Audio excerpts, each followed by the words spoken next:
Olemekezeka tikulandireni mu program ya Times Exclusive. Ambiri a Chipani cha Malawi Congress anamyata.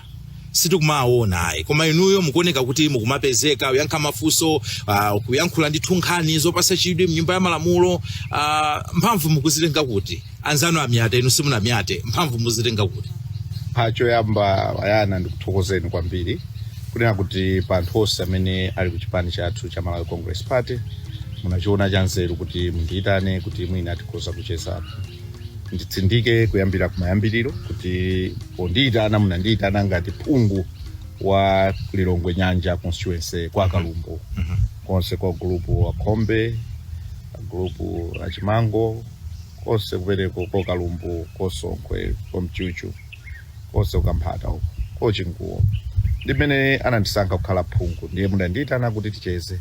Ndinacho chikhulupiriro kuti kucheza kwanga ndi inu tsiku la lero sikuti tikucheza ngati mukucheza ndi mneneri wa Chipani. Alipo mneneri wa Chipani chachikulu cha Malawi Congress Party, alipo ngakhale ma campaign director komanso ngakhale secretary general alipo.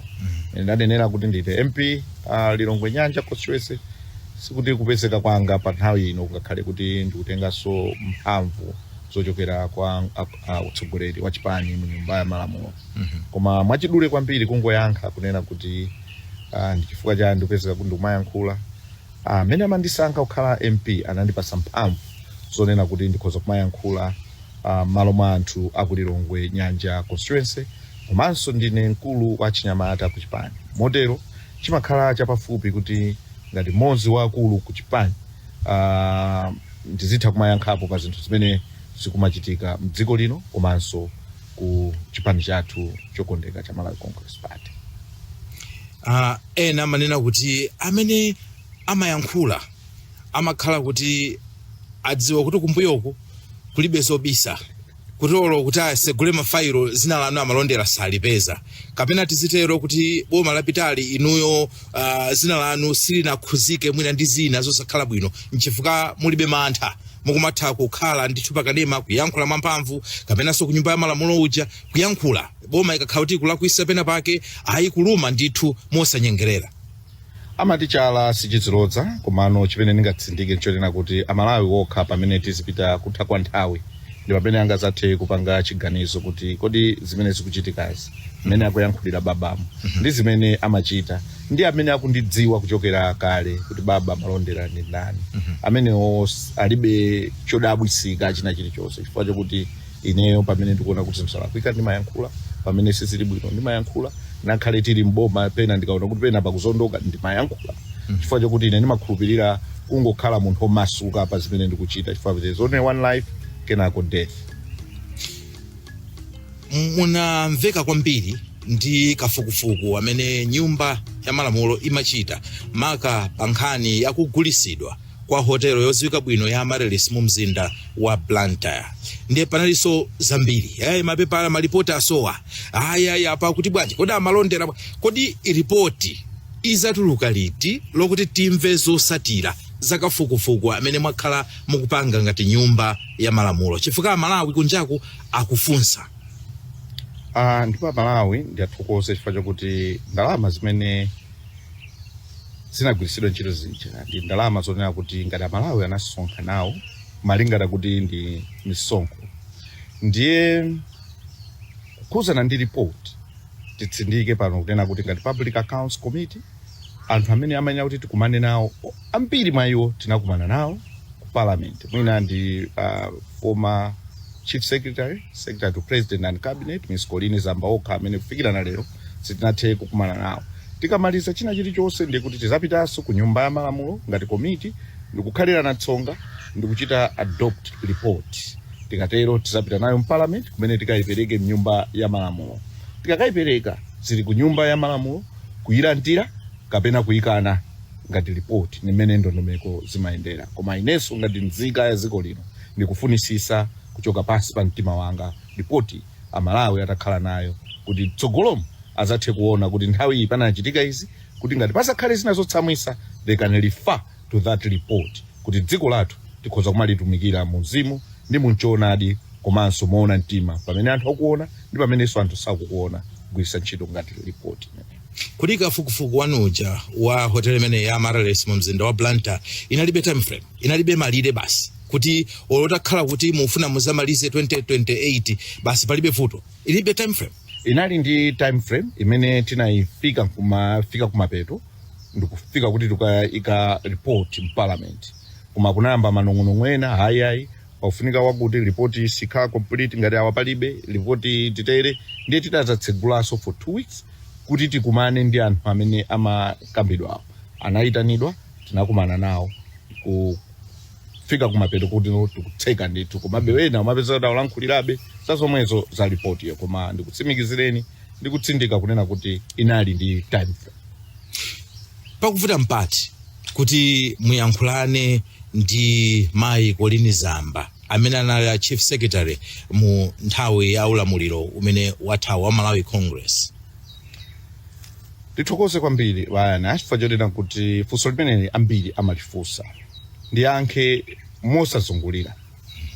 Parliament ndi nthambi ina ya boma, ndiye muli ndi executive, ndiye tili ndi judiciary.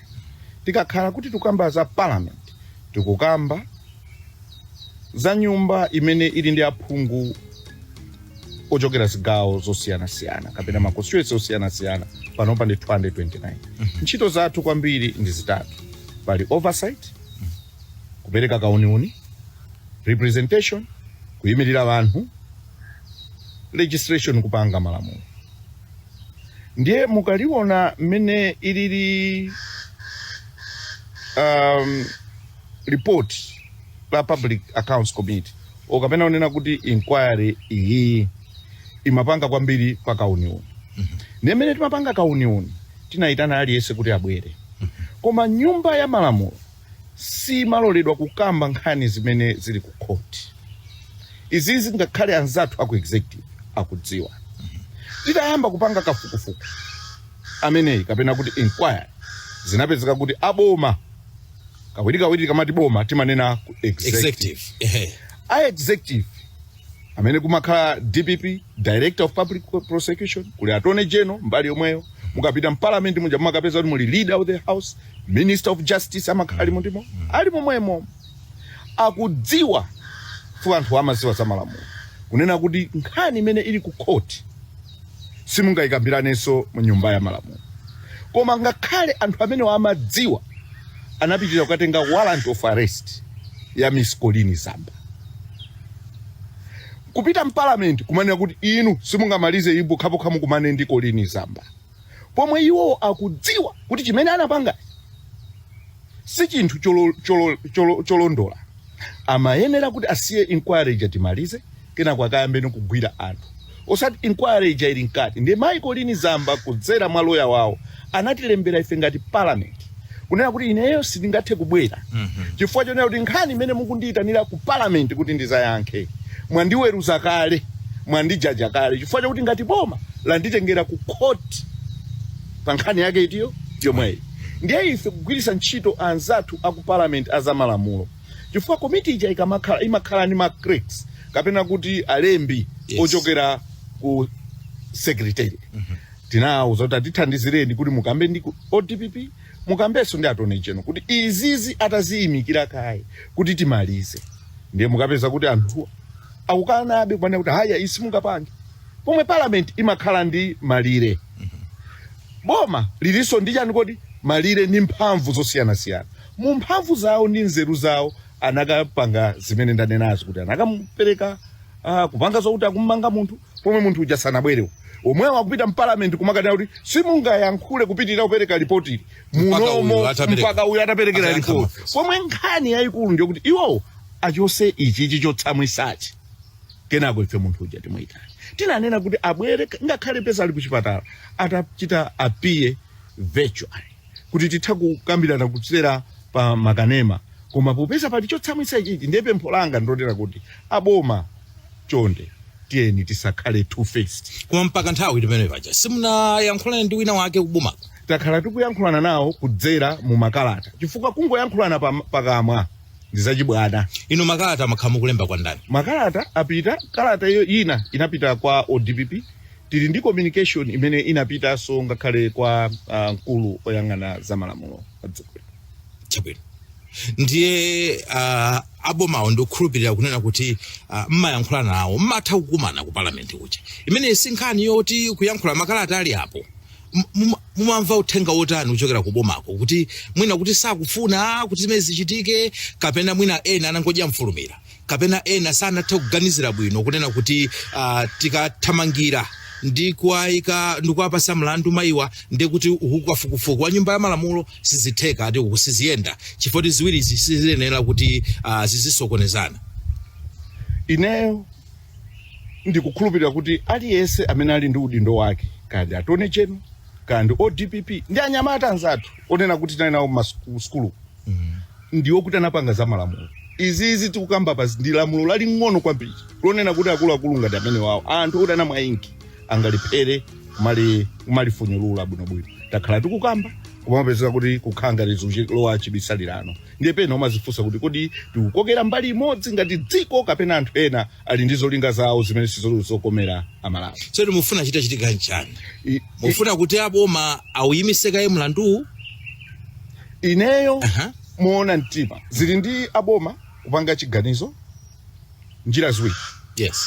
One, akoza kukusankha ngati anachiona kuti ndichanzeru kuti akhalebe kuti azamba ngomangidwa alole nyumba ya malamulo kuti ipitirire ndikupanga china chilichonse chimene apanga mayikwaya ndikutulusa report chifukwa chani inuyo mukudziwa ngakhale kuti pena pake stolo yacholedwa panafika anthu mwina 7 stolo yacholedwa apolisi akwanisa kutengapo mwina anthu 6 mmodzi wathawa nkhani ije imapitabe ku court amakayamba kukamba mlandu uja mpaka kupereka judgment ngakhale munthu mmodzi sakutani kodi sakuoneka chifukwa choti amatengera maumboni mmene abwerera mpaka nkumalizisa mukumva sipaliposa chedwa pompa pakukambidwa nkhani yakuphedwa kwa dokotala mzimu wake uwuse mumtendere Dr. Bobe amakambidwa kuti kunaombedwa mfuti munthu amene anakambidwa mfuti mukamaona pamene zimaonekera makanema pachi sanatchulidwepo mfikira na lero kuti ali pati koma mlandu uja kutani kodi ukupitirira chikukanika ndi chani pa mlandu pa inquiry iyi kunena kuti izi titakumana ndi anthu onse amene tinakumana nawo ena kumangoti yayi koma mubwerese kaye zamba koma inu nomwe amene mukuti tambwereseni kaye zambayo munamanga ndinuyo komanso azamba anatuluka mdziko muno tisanayambeso ngakhaleso inquiry ya Amaryllis hotel kusonyeza kuti public accounts committee inalibeponso gawo la mtundu wina uliwonse limene linakatha kupangapo za kutuluka kwa zamba kapena kubwera kwa zamba kubwera kwa mayi Korini zamba kapena kutuluka zimenezo zili ku executive executive asakhale two-faced alole kuti zinthu ziyende mene zikuyenera kuyenda. Inu ndi wapampando wa komiti imeneyi ya public accounts committee kapena kuti PAC zimene mufotokozerazo zikundipasa nkhawa kuti ngati komiti komanso wapampando wa komiti imeneyi mulibe mphamvu panokha potulusa ripoti kodi kayendesedwe ka komiti imene ndi mphamvu zake ndi zotani vis-a-vis the powers of government in the house tikaona mphamvu za boma mnyumba ya malamulo ndi mphamvu zanu ino ngati komiti mwe ndi mphamvudi kapana kungokumvekani basi kuti ndino acheya chimene chimachitika chair wina aliyense umakhala kuti muli ndi mamemba okwanira. Yes. Kuti ine ningodzuka ku nyumba kwanga akazi wanga ndiphikira madzi ndasamba napita ku parliament basi ungofika kuti lero tuyenda motere ndiye kuti zikhala ngati za dictatorship. Malawi ndi dziko limene linasankha kukhala ndi democracy. Ngati chairman mumakhala lichi kwa chizungu mati consensus. Mukumana pagulu ndipo committee ya public accounts committee ili ndi members a UTM, ili ndi members a DPP, ili ndi members a UDF, ili ndi members a independent, ili ndi members 4 a MCP ndi amene timapanga 23. Mukachoserapo 23 timayenera kuvota ngati DPP mukaona a independent amene anasamira ku DPP tunena amene ali registered under DPP they are about 6 chabwino mukaphatikiza chifukwa chakuti mukalowa parliament muja a independent mapeza ena makhala kuboma ena makhala mbali yotsutsa boma ndiye kuti mu committee yonse a independent wonse amene alipo anayazamira uko ni mmodzi yekha wa ku Lilongwe East amene sanayazamikire kubomako. Ndiye mukaona nambala ya anthu ndiye kuti ambiri amu komiti ndi ya chipani cha DPP amenenso chili chipani chimene chili mboma. Ndiye kuti china chilichonse tikamapanga ngati komiti timakhalirana tsonga pakafunika kuti tigwirizane tipite chitsogolo timakambirana ndi kupanga chiganizo povota. Mwakambapo kunena kuti nyumba ya malamulo ntchito imodzi imene imayenera kuchita ndi nkhani ya oversight. Munakamba nkhani ya oversight, munakamba nkhani ya representation, munakambanso nkhani ya legislative kapena kuti kupanga malamulo. Kumbali ya oversight mukuona ngati kuti oversight yo itakuthekadi mutakhala kunena kuti amene akulamulira executive ndi amenenso ali majority mu komiti yofunikira ngati imeneyi ya public accounts committee. Oversight yo itheka bwanji pomwe anthu amenenso akuyendesa ku executive ndi amenenso ali majority mukuyankhula kwanu. Pamenepo ndi kuti parliament sina inaganiza bwinobwino kapena tiyenera kuti tisinthe kachitidwe kathu. Ineyo nditapasidwa mpata ngati Baba Steve Malondera ndikuona kuti chazeru chinali kusintha mwakachitidwe kakauniuni makamaka ku public accounts committee. Chifukwa chake pamene mukukhala kuti mukufuna kupita chitsogolo mupeza kuti zina zikukhanga zikukokerani kumbuyo. Tinakhalirana pansi bwinobwino ndikumaliza ndikugwirizana kuti report taichita adopt. Panali proposal wa report, sekonda wa report. Ndikugwirizana kuti tikupita ku nyumba ya malamulo, nyumba ndikukapereka report. Ndiye kuti no atsogoleri oyendesa nyumbayi analiso pakanema anakuti ai report muno isata mukakumaneka pamene mukuthandauza kuti report munapanga kale. Report yoyambirira inapangidwa titamaliza wina aliyense ngati public accounts yes. Tinakumana ndi onse amene timayenera kuti tikumane nawo. Ndipo report imene tinakumana tsiku lonse parliament. Pamene tinawerenga nzere ndi nzere wedi ina iliyonse paragraph by paragraph ndikumaliza page by page ndikumaliza chonse ndikugwirizana kuti report ndi iye. Ndipo anali propose monga mamalamulo amachita propose kuti report tonse ndikutani tikugwirizana naye. Anachita propose ndimakumbukira anali MP ochokera ku Chirazulu Nyungwe nthawi imeneyo. Wina anachita second MP ochokera ku Chikwawa North kuti ino zonse zitagwirizana kwasala ndikupita ku parliament kukayipereka. Titamaliza zimenezi pachitatu pake tinayesa njira zina zilizonse kumala tinawuzidwa kuti report iyi muno sirowa. Ndi zimene zinayambisana gwedegwede. Koma ino report mmaenda nayo munayo. Report ilipo yoyambirira tinayitsegula titamaliza. Fo anthu anena kuti muike ndiye tinakumanaso ndi anthu ena yankusala kuti noti malize yachiwiriyo to beef up on what we already had that time. Simukuona kuti mukupita kwa nthawi kupezeka kuti anthu chidwi chawo pakafukufuku ameneyi chikhala chikuchepa.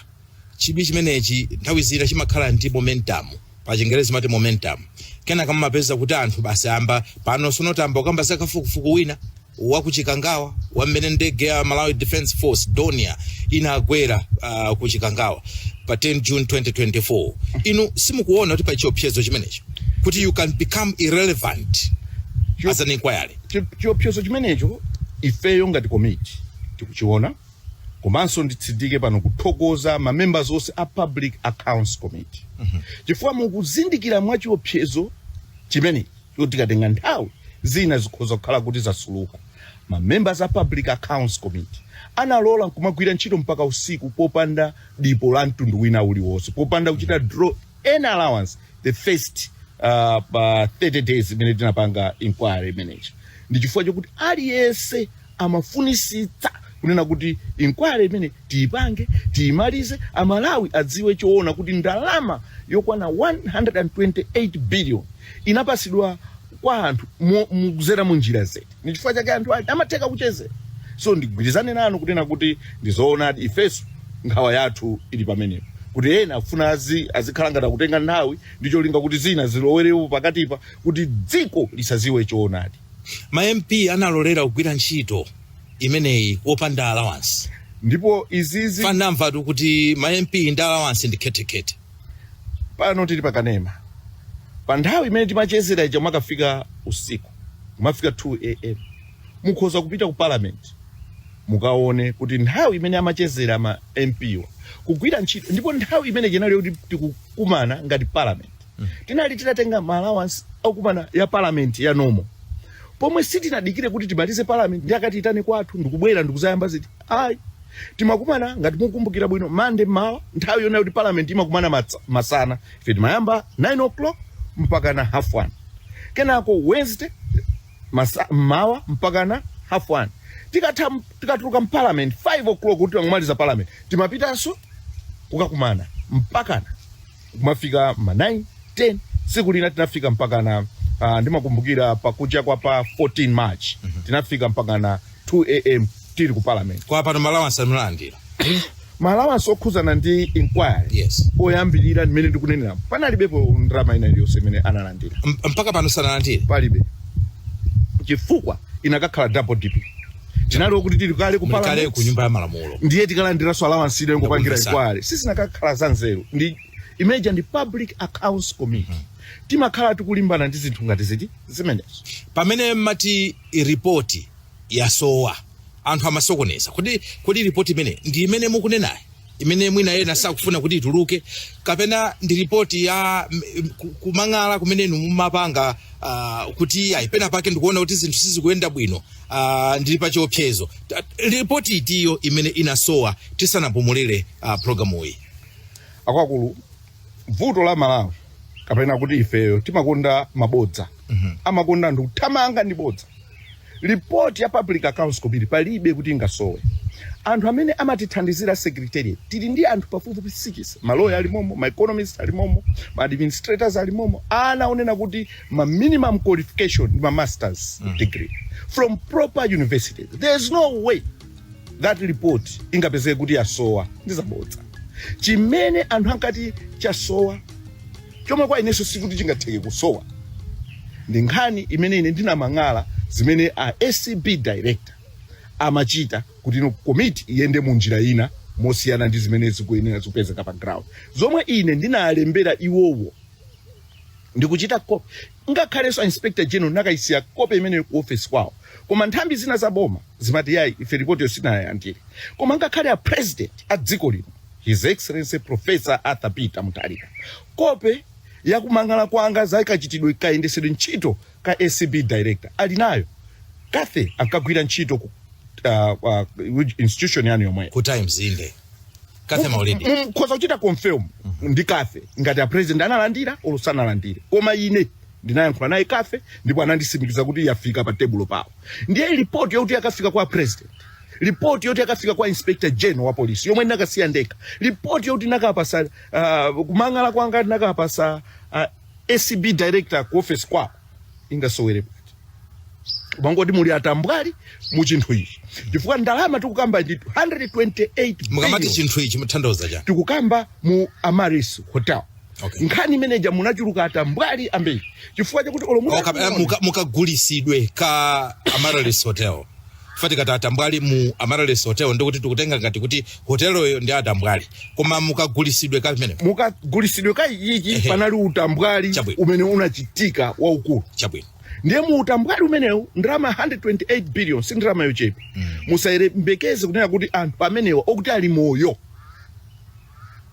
angamangojisiya kuti business yathu yokulowera ndikungokhala chete amayenera to fight back ndimene amachitira fight back njira yake ndi imeneyi ndiye ineyo ndikuthokoza Mulungu kuti ibe akutisunga ndi moyo because of all the threats mose zimene achitikira mucha chifukwa chokuti anthu alipo tinapita kwa mangala kwa speaker kuti security ya Anyamata anu siri bwino napita kwa inspector general kwa uza mu office mao security ya Anyamata siri bwino koma kufikira na lero anachiona kuti ayi iniyo mukuchita za masewera ndifanike ndikunena kuti mukagulisidwe ka Amaryllis hotel munachuluka atambwali ambiri mmachita mantha ndi nkhani ineyo ngati Baba Steve Malondera ndilibe nayo kuti kugwedera chifukwa ndinayima pa chilungamo ndipo Bible langa limandiuza kuti muzaziwa choonadi ndipo choonadi chizakupulumutsa ndipo ineyo kudzera mu mawu m'malemba ndimakhala olimbika chifukwa chokuti ndikudziwa kuti ntchito imene ndikugwira kuchokera pansi pa mtima panga ndiyo yopa malamulo a dziko lino komanso ndi ntchito imene ndikudziwa kuti ili pansi pa oath of office imene ndinatenga komanso oath of allegiance ya dziko lino. Ndi pa oath of allegiance ya dziko la Malawi ndinatsindika kunena kuti ine sindizaopa kapena kutekeseka pa machitidwe anga ogwira ntchito ngati MP komanso ngati nzika ya dziko lino imene ikuyimirira anzika zambiri ku parliament. Tipumulire kaye imene mukuonerayi ndi kanema ya Times TTV, ndipo programu yake ndi ya Times Exclusive. Bwanji tipumulire pang'ono.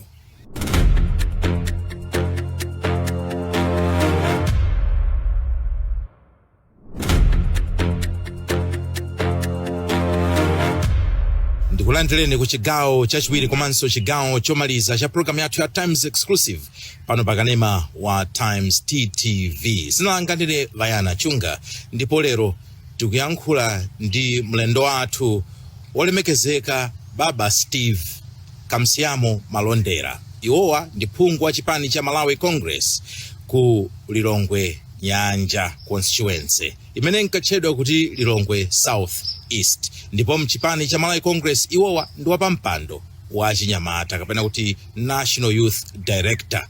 Ku nyumba ya malamulo iwo watu ali ndi udindo, ndipo udindo wawo ndi wapampando wa komiti ya Public Accounts. Amalondera, pali nkhani imene mwakhala mukukambaponso kwambiri, nkhani yokhudzana ndi CDF, Constituency Development Fund. Kani chifukwa cha 5 billion kaya tiona tukuli kuokerana kwambiri. Nyumba za aphungu a nyumba ya malamulo komanso ukuti kaona mbali nayi anzatu makhansala tikaona pomakhalanso pali anthu ena are interested zambiri zochitika. Kodi mukuti nkhani ya CDF ili pati?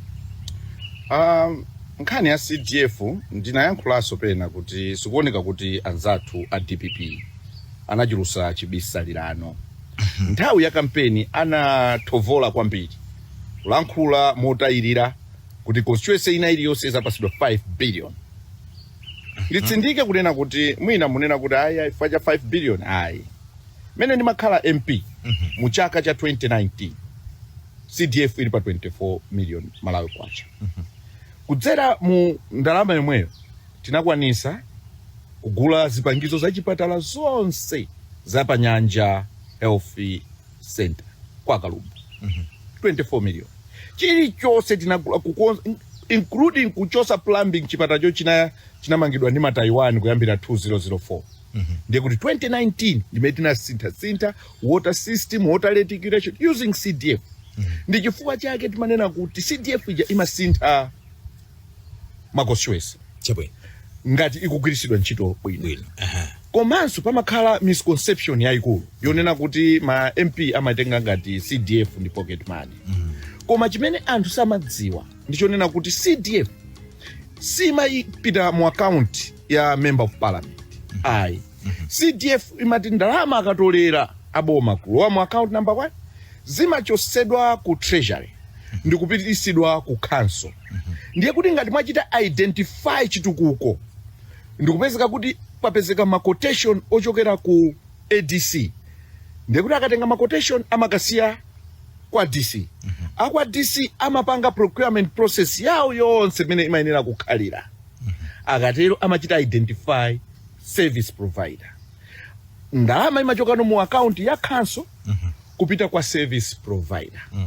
Ndiye tikamanena kuti CDF mwachidule kwambiri nimene imayendera. Ndiye pamene amakamba kuti ichokano pa nopa kuchoka pa 220 million kukafika pa 5 billion. Kwa ife ngati ine MP wa Lilongwe Nyanja constituency mu zaka 5 zimene nali MP kugwirisa CDF tinakwanisa kuyika madzi a mipopi, tinakwanisa kutsegula chipatala, tinakwanisa umanga 13 concrete deck bridges. Ndiye tinaona kuti ndalama iyi kati yabwera itithandiza kuti tipange zinthu zambiri. Tsono pamene aboma ayaona kuti khanga tipena pake zathu sizinaende bwino, ayamba kufuna kumachuluka nzeru. Ndi pamene mukuona kuti aphungu aku mbali ya boma parliament akumangokhala pe chifukwa chakuti mabwana iwonso ngakhale phungu amenewo ambali ya boma auza kuti mabwana watu khanga ti anatipangisa malonda amphaka. pamene popo muthandoza chani kwenikweni mukamati malonda amphaka kuti sizoona kuti inali bodza? Ineyo kufikirana lero tatengano chaka cha boma chimayamba April, May, June, July tili uno ndiye kuti miyezi 4 yapita. Pachaka pamakhala miyezi 12. CDF traditionally imachitidwa fund every 3 months otale makanso. Ndiye kuti miyezi 4 yapita, tasalano ni miyezi 8 ya chaka ichi. Ndiye kuti ngati lili bodza kapena zoona, inuyo ni munthu wankulu mukhoza kuona kuti pa miyezi 12 miyezi 4 yapita, miyezi 3 inaliyonso ma CDF imayenera ziperekedwa kumakhanso zomwe sizinachitike kufikirana lero. Ndiye kwa ineyo ndikuona kuti tikuchitika lindi bodza chifukwa nakhale pa akunena kuti ma 100 million amene ankana kuti ayi ngongole tizapereka ngongole ma 100 million, lero akunena kuti mupite ku Madef. Ati ndalama ijachoka uku yapitano ku Madef, anthu akachitira access ku Madef. Kwa si zimene zinkayankhulidwa nthawi ya kampeni. Komano zimene amaziona ali kutali ndi pamene afikano mkati akuona kuti zinthu zichasizigwira. Koma ndithokoze Mulungu kuti anapereka maso kwa Amalawi ambiri, ndipo Amalawi akuona zimene zikuchitika. Amalawi anapasidwa makutu awiri kuti anamva zambiri mu kampeni ya DPP, ndipo anaona zambiri, ndipo ngakhalenso kufenkeza zambiri. Koma pano pangati mwaona Amalawi ankhala sakuyankhula zambiri, nthawi yawo izakwana yokuti azayankhule pa zimene aona ndi zimene anamva. Inu ndi wapampando wa komiti imene imayenera kuwunikira zakayendesedwe kaboma ndi ntchito zina. Mukundiuza kuti chovuta nchani kuti muchite engage, kuti mukhale pansi ndi ambali ya boma, kuti mumvesese kuti pamene pakhota mchira wanyani ndi pati? Ifeyo ine nditu mene mwanenamo ndi chair wa Public Accounts Committee. Imachita focus on audited reports. Chabwino. Tikukamba apa ni nkhani ya disbursements. Chabwino. Nkhani yopereka ndrama ku makanso. Nkhani imene ndiye kuti ndi anzathu a Budget and Finance Committee. Chabwino. Sindingabwere pano kuti ndikukhala nodolo kuti nzikakambano nkhani za kumene kuli chair wa budget. Koma budget wa kuti bwanji pa nkhani imene? Zimenezi ndiye kuti mudati mwayankhulana ndi olemekezeka a Sostin Gwengwe. Yes. Amene ali chairperson wa Budget and Committee. Akhoza kuzakuyankhani momveka bwino. Chabwino. Koma mudakali pomwepo iniyo mawu amene ndinakumvani mukuyankhula pena Matia chibesalirano khala ngati pa Chingerezi kuti hide and seek. Inu mukuona ngati kuti basi amutalikana ngobwera kusona kucha kuzayankhula ku mtundu wa Malawi za 5 billion kungofuna unamiza mtundu wa Malawi, kapena tinene kuti mwina ndramazo zimene zasowa zaperewera, ndipo Maganizo anu boma lene upanga handle motani chifukwa inu ngati opposition ndiye kuti udindo wanu moziso ndi othandiza boma kuti iyendese bwino dzikoli, kuti tonse Amalawi tipindule. Inuyo mukuona kuti how can they handle nkhani ya CDF better? Ndiyambe kunena motere manena kuti ndiye kuti president anangonamiza wanthu atabwera musona mucha kuzakamba musona momwemo president atabwera anapempha nyumba ya malamulo kuti athandize to fight corruption. Ndi chifukwa chake timakhala ndi Amaryllis inquiry to help him fight corruption. Yes. Panopa chiyembekezo changa chinali choti president ayankhula, attorney general president ayankhula kwa leader of the house kuti kodi nkhani iyi ya Amaryllis ikukanika pati kuti muimalize, because he came to parliament and asked parliament to help him fight corruption. Tagwirizana bwino kupita kuseri kukachitika zina zosiyana ndi zimenezi, koma he is still the head of state and I respect him. And all I'm saying is zimene anayankhula musona tete sangotenga zimene tikuona kuti zitikomera, tichione choseje fwacho kuti bwana anali okuti akhala pansi achizukuta achiunguza bwinobwino ndikapanga apa ndipanga kubwera ku nkhani ya CDF. Ndikutheka kuti amaona kuti apa mwina zichita motere, mwina chuma chitizayendesa molowerawo. Koma kuzafika mkati munja uzapeza kuti game isiri bwinobwino sizikutheka ya lumantoso. Ndiye kuti bwana mene amabwera usage ija ili intact ngakhale forex koma mene akubwera akupeza kuti nayeso Trump wayanganaso mbali ina. Ndiye kuti mene pa level mene amanyamukira they think kuti the Ulanti bwinobwino akuoneka landing yake very poor. Ndi advice yanu? Ineyo advice yanga ndiyo mweso ndinakamba mpalamo. Asabanike aboma. President watu ni muntu wankulu, musambanikise. Musiye nazigwira ntima mopanda puma. Azigwira ntchito ija mopanda puma. A Minister of Finance tabwera nu parliament. Tikhalirane tsonga kuti izizi zakhangati pati makazi kuti zitiyendera ngati boma sizinaende bwino, kona iso timayembekeza ziyenda bwino sizinaende bwino. Bwanji tichoke pa 5 billion paja. Mwina tingobwera pa 500 million. Dziko lindirayo latonse. Tuone kuti no ndalama ija ikhoza kumagwirisidwa bwanji. Kuti boma lithe kugwirisa ntchito ndalama zinazo. Mwina kubwezera ngongole zina. Mwina kugula mankhwala, mwina kuwaka zinthu zosiyana kupita chitsogolo chifukwa chokuti ngakhale foja pano tikuyankhula pano sanagulidwe bwino mdziko lino. Anthu amene amakhala kumidzi odalira foja nthawi yokuti ali mafoja amakhala ndi chidwi chomalondera foja uchi pano palo kuti mpite m'mizimu ozimayi ozibambo ana asiya ulondera ngakhale foja uchi chifukwa choti zioneka ngati zinthu zopanda ntchito.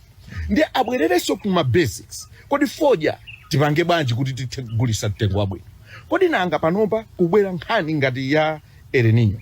Ndi chani chimene boma lachita kuti atakhala pansi na kuti 5 billion jamwina inachuluka. Bwanji tichose 4.5 billion. Tiyambe irrigation. Kunena kuti because irrigation mu constituency scenarios. Mu constituency scenarios. Chabwe. Why? Chifukwa chonena kuti panthu ena alionse 100 Malawi muno. Anthu 80 amakhala kumudzi. Ndiye dziko lino limadalira agriculture kapena kuti zaulimi. Ndiye kuti panthu 100 ena aliwonse anthu 80 akudalira ulimi. Ndiye anthu 80 amenewo akungogwira ntchito miyezi 3 yodikira ulimi wa mvula. Ndiye kuti akugwira ntchito miyezi 3 kuganiza kuti akolola zokuti azazidyese kwa miyezi 12 simagwira. Oloya ino bayana chonga mugwira ntchito chaka chonse. Ndiye kuti ino anthu amene wawa ndi El Nino abwera ngati boma limayenera libwere ku parliament. Za serious. Anduna agriculture irrigation tatiye ndikhale pansi kuti constituency ina iliyonse tipangire tu plan ahead. Osalowesa ndale osapanga chilichonse kuti anthu awawa amene ili 80% ya population yathu imene imakhala kumudzi tichose pogwira ntchito pa 3 months to somewhere around 6 months or tikayifikise pa 9 months. Ndiye kuti pamene tizakhala kuti notayamba kukonzekera ngati dziko osati ngobwera mu parliament haya kubwera El Nino. Then what is it that we're doing as a country? Kunena kuti tipite chitsogolo tireke ndale zike apo china chili kuchokera kunsanje mpaka kuchitipa tipange bwanji kuti zinthu zakwaku tizikonze. Kumazayo nino so kusukuli dodoma uko kuli tubungwe lokhazikika limene mayang'ana zimenezi zangozi zogwa mwazizizi. Ndimfa mulowerereso kumene sikulowerera mukapita kuti mufufuze chaka ndi chaka kamagawa ngati constituency yanga kukakhala kuti kwachitika loza dodoma disaster sikumagawidwa chimanga mwina matumba 200. Ayi. Komanso izi zomangokono mangogawa zinthu tinakachepesa ngati dziko. Ndi chifukwa chake tunena kuti make these people hard workers. Apite pa ground mwapase kuthekera kuli minda yambiri pano pa yangokhala ili idle palibe chikuchitika. Koma you can do water reticulation mukumba pansi mukwezeka 20 hectares. Then for that village you are sorted. Sitikhalanso tikumadandaulirana ayi. Ikamakwana ndi kuti 6 months you can use minda iliyonse m'mizimu. Ikatha pamenepo after 6 months ene ake aminda aja they can take over ndikuyamba kulima ano mmene amalimira ulimi wanthirira akakolola. So we are trying to engage the community. Pasakhale ma idle minds, pasakhale ma idle individuals mdziko lino, then tizapeza kuti dziko lathu lino tamba kulichitira kulikankhira chitsogolo. So pemphanga ndonena kuti asabanika president aitane nduna a finance atibwera poera ndikuvomereza kuti zinthu zizativuta.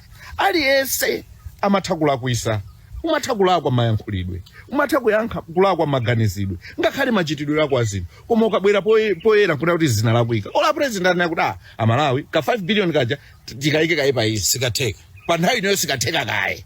Mukuona kuti kuli El Nino titenge ndrama iyi tipangeza irrigation akupanga pano ndi pangodusa tu 4 months chikhazikisireni budget kangodusa akudekha kaye pamene bwana olona kha kuti kudekha ngati parliament tinakauzidwa kuti constituency ida yonse pakuchitika is tikukambirana apa kunena kuti ino zakanika kwa miyezi 4.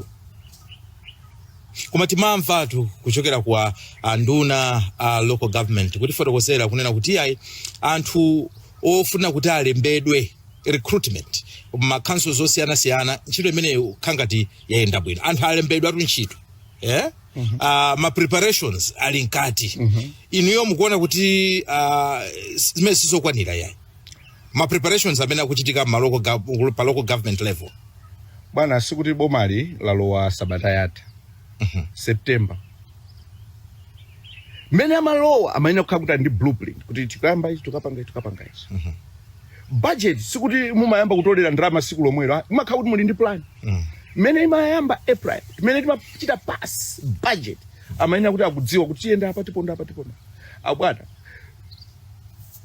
4 months mufuna kuti muchite recruit anthu ndiye tikunena kuti tikuyenda chitsogolo ngati dziko recruitment 4 months mukamba masiku 120 recruitment sinachitike deployment sinachitike dzulo mmene maona kuti achita recruit 4 months down the line ndi anthu aja achite deploy akaya pasidwe orientation ndiye kuti tili ku 6 months are we serious ndi ndalama zipita bwanji asanamalize orientation ndalama zipita bwanji kumbuyo ine ndikupasani chitsanzo kunena kuti takwanisa kumanga 16 concrete deck bridges ena anali AGC ena anali CDF tinakwanisa bwanji kupanga chipatala pa Nyanja Health Center mukapita kwathu kwa Kalumbi kuchoka pa Tarmac Road pa Double Vision ukafika kwa Kalumbi ndi 28 kilometers away from Tarmac Road koma using that time CDF pano pa mama mazi apa mpopi kutsegula kumama mukapita kwa timati kwa Mwachilolo imene ili about 12 kilometers kuchoka pa Kampata pa Tarmac Road akumwa mazi apa mpopi using that CDF zimatheka bwanji TNT samango bisala zinthuzi you don't fix something which is not blocking ngati panali mzotsamwisa you are supposed to get into zotsamwisazo and fix apa pazingokhala kuti no ndichibisalirana chabwino tilowenso nkhani ina imene ndakumvani mukuyankhulapo kwambiri imene ndi nkhani ya kukweza fizi maka m'masukulu aukachenjede aboma public universities kumeneku fizi zakwezedwa ndi about 100%. Ndiye mwakhala mukudandaula koma tinamva anduna azamaphunziro awa ndolemekezeka amsaka amene anafotokozera ndithu ku nyumba ya malamulo kuti ayi anthu asadandaule fuka choyamba nkhani inachoka kwa ma university amene skuluzo zimene zitakhala pansi kuunikira zakayendetsedwe kake zinaona kuti kuti maskulu athu akhale abwino otha kusula bwino ophunzira ake bwanji fizi tikweze chifukwa kufunika ndalama mwina zotere kuti zigwirira ntchito ndiye ganizo limene lija linapita kuboma aboma akuti sanangofikira basi kungopanga chiganizo yayi koma anayitanisa anthu osiyanasiyana ma stakeholders kukhala pansi ndi kukambirana mpamene amagwirizana kuti apange fees hike ananenanso kuna kuti iwo amene sangathe kukwanisa pakhala ndondomeko ya maloni iyo kuti athe kumatenga loni mcholinga chonena kuti pasapezeke wina wokanika kuphunzira ku skulu ya ukachenjede mdziko muno chifukwa cha nkhani ya fizi koma inuyo okhala ngati pena pake nkhani imene simunaimvesese ya ndipo simukuvomerezana nayo kapena nkulakwisa kutero mukati kuti sinaimvesese mukulakwisa chabwino ine nkhani ija ndaimvesesa kwambiri koma mu communication ina iliyonse munthu kamafika umabwera ndi ka background kuyambira ansaka inieniwo anaphunzira skulu yochipa kwambiri university zake zomwezi ine ndinaphunziranso university yake yomweyo ndipo ndimatenga loni koma zinanditengera mtunda wautali kunena kuti ndizabweze ngongoleja komanso matransport anali otsikirapo mtengo lero matransport nkokwera kwambiri munthu asati akafike ku university pali zambiri zimene akuyenera kupereka kwa munthu ameneyo kuchoka pano kupita ku Chansa College mwachitsanzo lerolo ndiye kuti afika pa 65,000 kwacha kuti abwerere ndiye kuti 65,000 kwacha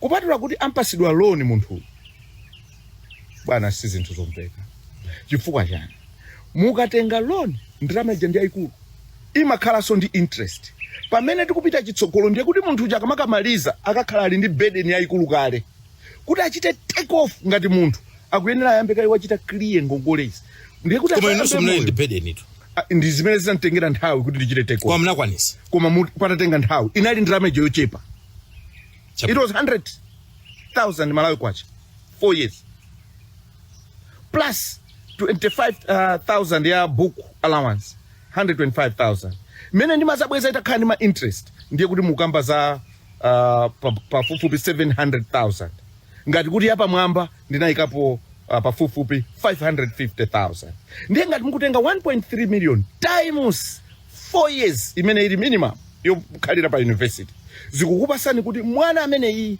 akamatuluka ku university ali ndi ngongole ya pafupifupi 5.2 million sanayambe china chilichonse ndiye mukayikirano ma interest ngati ndikuwuzani kuti ine pa 125 ndinatsathera kuti ndapereka 700,000 ndiye pamene ili pa 5 million ana aja asapezeka kuti pafupifupi times 7 ndiye kuti ndi ma 40 million sunayambe china chilichonse ndi pamene pali chotsamwisa ndiye zimene zikupanga kuti ana amene akuchoka mabanja olemera akhalebe ali mabanja olemera. Education, it is an equalizer. It must not be turned into a commercial entity. We have had instances yonena kuti mwakweza even VAT by 1%. Those monies you can channel ukapanga ku education, to fund education. We are not saying kuti no they must lower the standards, but you can find elsewhere. Ngati timakwanisa ngati dziko munango kamba za dodipa kungogawa chimanga, nyemba, mabaketi, fertilizer, you're doing subsidy ochuluka kwambiri over 140 billion each and every year. Why can't you invest that money into education? Because education is not a consumption, it is an investment. You are investing in the future. Like in nali mwana ochokera banja losawa. But now I'm okay because of education. Koma zimene zochitika Mungu ochita benefit the kids from rich families, the sons of the bourgeoisie. That's not what is supposed to happen. Kumene mukuona ngati kuti kuma university eni yake kumene kukule aziphunzisi kumene kukule anthu ophunzira bwino ma masters ma PhD ma degree awo kumeneko awutaenda ma school osiyana pa dziko lapansi muona ngati kuti zimene monena sana ziganizira ndikudziwa kuti anaziganizira koma mwina there are forces beyond them ndi anthu okuti ambiri tinaena ku school koma zilingalire kuti amachokera kuti ena anachokera ku Chena ena anachokera ku Nthalire ena anachokera ku Misewu Folo ku Palombe ali ana ena anachokera mwina kwa Chitengo Tcholo kaena kuchokera ku Mvomoni kaena kuchokera kwa Chinthebe kaena kuchokera ku Nsanje anachoka kumeneko ndikubwera ku university anathandizika atathandizika. What is it that they can do differently than what is happening? Can they robe kunena kuti even anthu amene wawa even mapa daona fuel wakwera fuel ndokwera kwambiri ziko lonse lapansi kwakuno ku Malawi. What is there mene mungathe kuchosa kupang'ono ndikuziponya ku university kuti no ana asakhale pa chipinjo chokuti pamene akutuluka ndi bede. Two, you're not just gifting good life to ana amene akuchoka kale mabanja ochita bwino. Ndimene ndaperekera chitsanzo kuti education is an equalizer. The moment you start doing all these things, you miss it off. Koma inu simukuona ngati kuti olemekezeka mukuzisusa nokha. Munanena kuti boma lisiye khalidwe longopereka zinthu maulere. Exactly. Mangopereka dodima basi mangopereka. Exactly.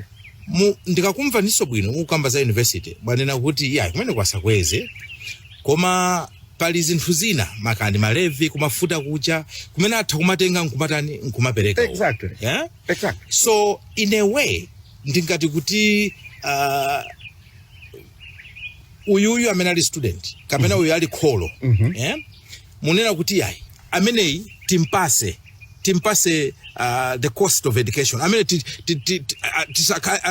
tisakale burden yake ife timthandize nde ena nkumafunsa kuti kodi don't you think kuti tikatero nde kuti syndrome ndiyomweyo yonena kuti anawa akachoka ku university ndi amene samakavuta akatuluka ifoti anazolowera kuti zonse zimakhala ngati boma mukungowapangira school fees mukuwalipirira zinthu zochipa akapitanso kunjaku afuna soti azingolandira. Inu simukuona ngati kuti ma philosophy awiri amenewa akukhala ngati kuti akususana. Ndi chifukwa chake ndinanena kuti osati mangogawa chimanga nyemba. Yes, that's a consumption. Yeah. Aja akayimirira ku nyumba kwa kabwino kaja ndalama ijathera pati. But when you take the same money, you put it in education. That's an investment. That's what I said. Education is not a consumption. It is an investment. What is it that we're putting into that investment? Ndijani chimene kuika kumaphunziro ko mwadala. Chonena kuti chidzadzipangira ife zinthu zabwino patsogolo. Ineyo natenga loan. It was an investment. loan koma yomverera yotsika kwambiri. Lero mwina munaona last year for example ine nakuchita contribute kwa final ma students a final year amene amalephera kulipira chifukwa choti kuchoka mabanja osauka nachita contribute about 10.1 million. Koma ndine mmodzi wa ana amene ndimachokera ku banja losauka. If I was left out ndiye kuti ana amene nathandiza last year ngati 23 amene achisana kathandizika. These are the things, practical things tikukamba. Osati mangokamba munthu uli mu air kono kumenyedwa kumati wankaka basi pati akoma isizi aya iyi ndi consumption iyi ndi tikukamba. You can deliberately invest in education. As you go kumuzi kwatu, like lero ndachoka kumuzi kwatu. In the morning I can interact ndi anthu osiyana. Poyamba even nyumba ya malata muzi mwatu munalibe. But because of education now we are able to do things kumuzi kuja. That's an investment. Koma ndrama yomweyo enakha kuti boma linangogula chimanga kwapasa gogo anga kukaja basi na terabati.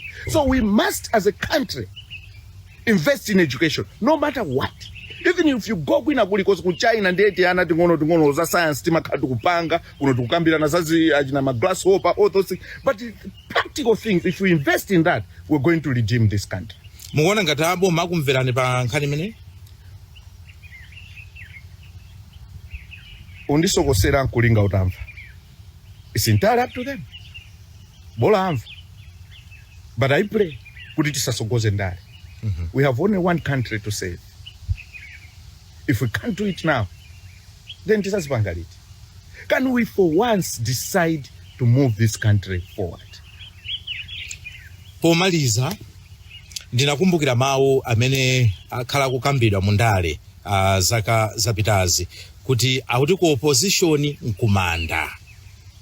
Kuli bwanji kumanda? Inu ku opposition ukhabwanji kumanda?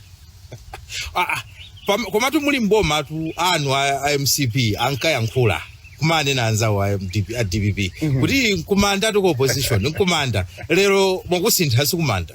Yeah, ine sita yankhulira osipereso because that house imene ukhandi opposition imene ukhandi anthu akuboma. Ineyo mene nakupasirani chitsanzo choyamba ngati kuti no 2019 MCP isanalowe mboma tinali ku opposition. Amene kuti nkumanda kudali uchitsiru chabe chifukwa chonena kuti CDF yoyambirira when it was at 24 million tinakwanisa kutsegula chipatala chapanyanja health center. Tinakwanisa kugula mabedi wonse kugula equipment yonse kuchiyamba kuchichita law tili ku opposition with that CDF. So akamati nkumanda ndizomvesa chisoni chifukwa chonena kuti aliyesa mandira ma resources mofanana. So it's entirely up to individuals to decide kuti zitukuko zimene tingaike pa ground kwa anthu amene anativomereza anatisanga ndi ziti zokomera gulu noti zokomera anthu awiri atatu. So if they keep saying kuti ku opposition nkumanda, no, si kumanda. Zimangoyenera kuti zikhale mene zikukhalira. Koma nzabuto bwino ndithu ku opposition tili bwino komanso omali mukuliona mene likuyendera ndilapendapendatu. Olemekezeka Malondera ndiyamikire kuti munavomera kuti tikhale limodzi mu program ya lero. Zikomo kwambiri. Zikomo. Siku labwino. Zikomo. Tikafikanso pamenepo ndio tafika pa msiriziro wa program yathu ya lero ya Times Exclusive pano pakanema wa Times TTV. Ndipo lero timacheza ndi wolemekezeka Baba Steve Malondera. Iwowa ndi phungu wa nyumba ya malamulo ku Lilongwe Nyanja imene nkatchuka kuti Lilongwe South East. Iwonso ndi wapampando wa chinyamata mchipani cha Malawi Congress. Ndipo ku nyumba ya malamulo Amalondera ndi wapampando wa Public Accounts Committee. Ndipo lero anakamba zinthu zosiyana-siyana. Koma mwapadera tithokoze eni yake a Peak Gardens awa ndi a Peak Events amene anavomera kuti kucheza kwathu kuchitike kuno kumalo wawo okongola kwambiri mu mzinda wa Lilongwe. Tisayiwalenso ma sponsor athu a sabata lililonse awa ndi a Rainbow Paints. Kufikira sabata mawa pamene ndizabwerenso ndi programu ina ya Times Exclusive ine vana chunga ndikuti mwakoma nonse zikomo. Kumbukirani kupanga subscribe to our channel Malawi News Daily Updates kuti nkhani zochitika ku Malawi zisamakuphonye.